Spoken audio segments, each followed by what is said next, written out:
Yo estuve en Venus. Salvador Villanueva Medina. Capítulo 2. La pregunta fue tan imprevista que me confundió. Al azar le contesté que creía saber, por los cálculos de nuestros astrónomos y matemáticos, que algunos planetas de los que forman nuestro sistema solar son demasiado fríos y otros demasiado calientes. Pues, bien, te voy a poner un ejemplo sencillo. Ustedes tienen lugares extremadamente fríos y sin embargo viven en ellos gentes que, sin artificios ni ayudas mecánicas de ninguna naturaleza, logran subsistir, valiéndose tan solo de sus propios medios. Ahora imagínate a esos mismos individuos dotados con los elementos necesarios, útiles para formar el clima o el ambiente que necesiten. ¿Qué les puede importar la distancia a la que estén del Sol, si éste les da los medios necesarios para protegerse y, además, convertir lo perjudicial en beneficioso? Ahora otro pequeño ejemplo. Seguí escuchándolo. Te habrás dado cuenta de que un individuo, valiéndose tan solo de un pequeño tanque en el que almacena lo que necesita para respirar, puede estar fuera de su medio, sin peligro de su estructura orgánica. El ejemplo iluminó mi cerebro y sin perder tiempo le pregunté: ustedes deben respirar algo distinto a lo que nuestro organismo está acostumbrado. Claro, me contestó satisfecho. Pero yo no veo nada adicional. No ves nada porque, según tu mentalidad, debe ser adicional. Pero toca aquí. Me lo dijo invitándome a tocarle lo que debía ser el estómago, y allí se sentía una consistencia semidura, diferente a como lo tenemos nosotros. Acto seguido completó la explicación. Nosotros llevamos aquí lo que nos da vida. Inyecta directamente los pulmones. Esto sí que es maravilloso, exclamé con entusiasmo. Pero, ¿qué diablo? Me seguían asaltando las dudas. Él lo advirtió, por lo que me dijo que preguntara lo que quisiera, que él me contestaría. Para principiar le dije que si venían de otro mundo, ¿qué clase de vehículo usaban? Me contestó que ya me había dicho que su nave estaba a poca distancia y que pronto iba a tener oportunidad de conocerla, si así lo deseaba. Revoloteaba en mi mente una pregunta, pero no encontraba la forma de hacerla sin ofenderlo. Se me ocurrió que, siendo los adultos tan pequeños, ¿cómo serían los niños? Y ante mi asombro, como si estuvieran leyendo en mi mente, contestó a mi pensamiento de la siguiente manera: te voy a explicar lo que quieres saber, o sea, lo relacionado con los niños. En nuestro mundo no vemos a los niños en las calles. Desde que nacen, quedan bajo el patrocinio de lo que podemos llamar gobierno, y éste se encarga de su control hasta que alcanzan la edad adecuada. Entonces, se los clasifica de acuerdo con sus cualidades físicas y mentales, y se les asigna determinado lugar, donde hacen falta. Generalmente se lleva a cabo esta operación por parejas, hombre y mujer, y se me ocurrió preguntarle cómo hacían para aclimatar a un individuo de una zona fría a una caliente o viceversa. Como verás, este problema no lo tenemos. Por la sencilla razón de que todo nuestro mundo goza de un solo clima uniforme y este no es natural, sino artificial, creado por nosotros mismos. Comprenderás ahora que gozamos de un solo clima benigno, sin tener como ustedes regiones extremas. Por lo demás, nuestra población no nos permitiría ese lujo.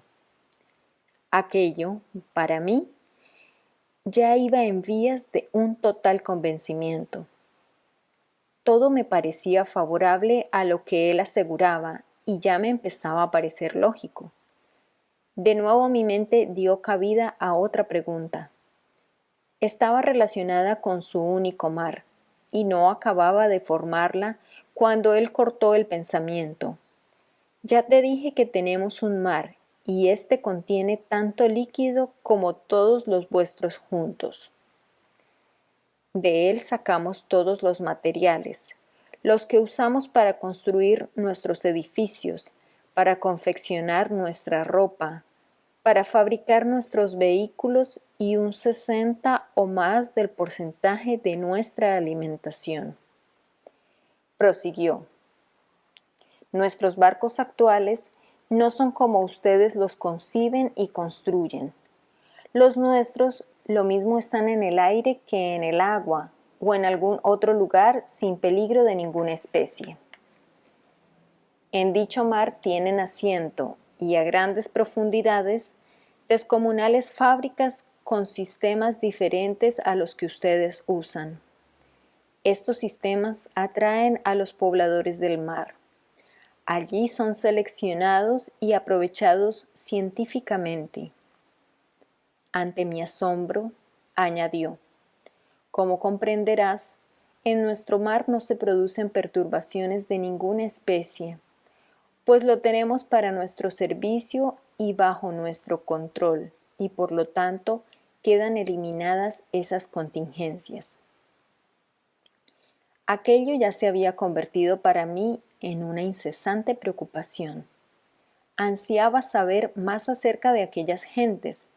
Le pregunté cómo era que hablaban tan bien el español. Me contestó que ellos podían en poco tiempo hablar cualquier lenguaje por difícil que fuera, que en su mundo se hablaron, igual que en el nuestro, infinidad de idiomas, que ahora solo empleaban uno formado por las palabras más fáciles y que lo habían logrado en forma sumamente eficaz y sencilla. Le pregunté si conocían nuestro mundo. Me aseguró que no solo lo conocían superficialmente, sino también su contextura y todas las costumbres de las diferentes regiones, por apartadas que a nosotros nos parecieran. Que lo primero lo lograban con aparatos apropiados de los que estaban dotadas todas sus naves, y lo segundo con personas de ellos mismos, seleccionadas, las que más se asemejaban físicamente a nosotros. Las solían dejar bien provistas cerca del lugar que les interesaba investigar, y las recogían en el momento propicio. Me empezaban a preocupar los fines que perseguían en nuestro mundo. Así que, al preguntarlo, me contestó, ilustrando la respuesta con algo de historia. La etapa por la que atraviesan ustedes ahora la vivimos nosotros hace algunos miles de años. En nuestro mundo hubo guerras y destrucción, atrasos y adelantos, pero un buen día llegó la ecuanimidad. Se derrocaron líderes políticos y se eligieron en su lugar sabios y destacados humanistas. En lugar de los ensoberbecidos, ambiciosos y egoístas, que solo buscaban el lucro en su propio beneficio, que fueron aniquilados como los medradores, fueron puestos hombres dedicados al mejoramiento colectivo. Después de una breve pausa, hubo un cambio total en la administración pública y poco a poco fue desapareciendo la vanidad, que resultaba el mejor aliado de los explotadores, y acabó asentándose firmemente la moral en todos sus aspectos. Ahora nos gobiernan verdaderos sabios que procuran una mejor alimentación, un mejor vestido, una mejor y uniforme educación. Se acabaron los privilegios. Ahora, en el mismo lugar, se educa física y mentalmente al que probablemente desciende de ricos y al que desciende de pobres. El que durante esa época de su vida se destaca, es destinado a donde puede desarrollar sus aptitudes libremente y sin preocupaciones. Aún dijo más. Desapareció totalmente lo que ustedes llaman nación o patria. Solo somos ciudadanos de nuestro mundo. No usamos bandera ni identificaciones de ninguna especie. Cada niño, al nacer, es tatuado en alguna parte de sus pies. Es como una ficha que habla de su origen y facultades. Así crece sin complejos, sano y libremente. Las horas habían pasado rápidamente. Empezaba a clarear cuando descendimos del coche. A decir verdad, no sabía si era realidad lo que me había pasado, pero debía serlo, pues estaba a un solo centímetro de aquellos dos personajes, dispuesto a certificar lo que me habían platicado. Se adelantaron un poco, subiendo al borde de tierra, y de repente volvieron la cara, como tratando de sorprenderme en algún movimiento sospechoso. Me di cuenta que de sus cascos y cinturones salían sonidos intermitentes y en gran escala, subiendo a veces de tono hasta herir los oídos. La curiosidad me invadió y no tuve más remedio que preguntarle para qué les servían dichos cinturones. La pregunta, al parecer, le llenó de satisfacción. El bajito fijó su vista en el cinturón. Su acompañante solo se elevó las manos a él, sin dejar de observarme. Pero su expresión era tal que daban a entender que, con aquella maravilla puesta, se sentían inmunes a cualquier peligro. O por lo menos eso me pareció. Demostraban cariño y seguridad sus vivísimos ojos que fulguraban. Por fin, el bajito alzó la vista y me dijo: «Este es un aparato que sirve para inmovilizar cualquier mecanismo o enemigo». «Ahora dime», prosiguió, satisfecha tu curiosidad, ¿tienes deseos de conocer la máquina? Ven con nosotros, y rubricó la invitación con amplia y amable sonrisa. No me pareció digno desairarles, por lo tanto me apresuré a seguirles. El terreno era lodoso. Nuestros hombres vadeaban los charcos buscando lugares más duros. De repente me di cuenta de que en los lugares donde asentaban los pies, el lodo se abría sin adherirse a ellos, con el mismo efecto que produce un fierro caliente.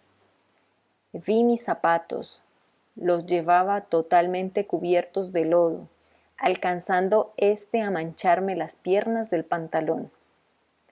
El descubrimiento me dio la sensación de estar caminando tras dos fantasmas, e inconscientemente empecé a rezagarme, aumentando la distancia entre los hombres y yo, pero sin dejar de seguirlos. Aquello fue solo el principio de una serie de sorpresas que se grabarían para siempre en mi cerebro.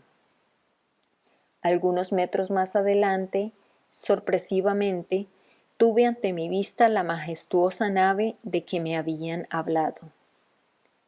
Emergía deslumbrante, rodeada de follaje, como gigantesco huevo en descomunal nido. Paré en seco mis pasos y me puse a contemplar lo que tenía delante. Una majestuosa esfera achatada se apoyaba en tres boyas que formaban triángulo. Tenía, en la parte superior, un cable ligeramente inclinado hacia adentro, como de 1 metro de altura, circundado de agujeros que semejaban ojos de buey como los que usan en los barcos. El conjunto era impresionante y daba la sensación de una gran fortaleza. Era de un color muy parecido al que se produce en un pedazo de acero al quemarlo contra un esmeril, pero de una transparencia difusa. Cuando los hombres estaban como a 1,5 metros, ambos se llevaron la mano derecha hasta apoyarla en el cinturón, y enseguida se empezó a dibujar y a agrandar una abertura de la parte inferior de la esfera, convirtiéndose finalmente en una escalera. A guisa de pasamanos había 2 cables, al parecer elásticos, pues se flexionaban al apoyarse los hombres en ellos. Yo me había quedado como a 7 metros de distancia, pero como la nave estaba en una hondonada, pude darme cuenta de que, efectivamente, los hombres no dejaban en los escalones ni una sola partícula de lodo que pudieran llevar en los pies. Pude ver también cómo el más gordito se perdía dentro y el otro se paraba a media escala y apoyándose en el pasamanos se volteaba para verme, invitándome a que me acercase y, aunque algo me jalaba en dirección contraria, hice un esfuerzo y seguí caminando hasta colocarme a 1 metro de la nave. Algo debía haber cambiado dentro de mi ser, pues el miedo o recelo que hasta entonces había sentido se trocó en audacia. Empecé a imaginarme que lo que tenía enfrente no era ninguna nave, y hasta le encontré cierto parecido con una casa de exploradores de tipo convencional. Cuando el hombre repitió su invitación, decididamente avancé y empecé a subir tras él. Salimos por una especie de claraboya o agujero redondo de poco más o menos medio metro de circunferencia, a una plataforma horizontal. Cuando me di cuenta, el agujero por donde habíamos entrado había sido sellado en forma inesperada. Ciertamente estaba impresionado, pero, a pesar de estar encerrado dentro de aquella cosa, la luz pasaba al través, y la parte que debía dar sobre la escalera por donde subimos parecía de cristal, pues se podía mirar por ella hacia afuera con perfecta claridad. Empecé a recorrer con la vista lo que tenía a mi alrededor. Una pared bajaba desde el techo formando ángulo con la plataforma. En esta pared se adivinaba algo que bien pudiera ser un respaldo, aunque resultaba demasiado alto. En ángulo con aquel deforme respaldo, pues era otra cosa, estaba lo que debía ser el asiento, dividido en 3 secciones, vistas desde enfrente, con algo que parecían tapas de los asientos, pero éstas habían sido elevadas hacia los lados. Debí parecerles un bobo en un bazar, pues los hombres se limitaban a observarme. Finalmente, el que hablaba español me invitó a pasear un poco, pero ahora me pareció que aquello no se iba a levantar ni 1 centímetro con mi peso, por lo que irónicamente le dije que me gustaría probar. Me señalaron el asiento de en medio, ocupando ellos los de los lados. El asiento era mullido, en grado para mí desconocido, y eso que llevo por lo menos las 2/3 partes de mi vida ocupando asientos de autos, por lo que no podía negar que, con un asiento de esa naturaleza, me gustaría dotar al coche donde trabajo. Pero, esperen, que si el asiento resultaba sorpresivamente blando, el respaldo resultaba superior, pues bastaba recargar un poco el cuerpo en él y fácilmente me perdía en aquella masa agradablemente acogedora. Fueron bajados las tapas e inmediatamente sentí una ligera presión sobre mis piernas y parte del abdomen. Ajustaban con tal presión y firmeza que me daba la impresión de estar metido dentro de una paca de hule esponja. Lo que estaba sobre mis piernas era nada menos que un tablero de instrumentos. Al igual que cada uno de los lados, estos tableros eran gemelos, y desde cualquiera de ellos se puede operar la máquina. Me gustará mucho poder describir uno de estos tableros y voy a tratar de hacerlo. Son como una mesita rectangular, ligeramente inclinada hacia mí. Junto a mi pecho y resaltando notablemente sobre los demás instrumentos, había una pantalla no mayor que un faro de automóvil de superficie convexa. Se la veía límpida y luminosa, con asombrosa claridad. Junto a esta pantalla, en los lados de la parte anterior, había dos protuberancias redondas, una blanca y la otra negra. Debo aclarar que los colores de todos los instrumentos eran luminosos, con más fuerza que la luz fluorescente que conocemos. Delante, junto a la mencionada pantalla, había 3 ruedecillas, 2 colocadas en forma vertical y una en medio, en formato horizontal. Al lado derecho se veía una serie de teclas, la primera ancha y las demás angostas. A la mitad de la primera, este teclado empieza en la mayor, de color blanco, y conforme se alejan el color se va ennegreciendo hasta terminar en un negro brillante. Hasta el extremo opuesto y a cada lado, había al alcance de los dedos pulgares de los pequeños hombres 2 diminutos descansos para dichos dedos en forma de ángulos, hacia afuera. En el lado izquierdo, en hilera, igual que el teclado, surgían palanquitas en forma de pequeñas raquetas o palmetas que se manipulan hacia enfrente.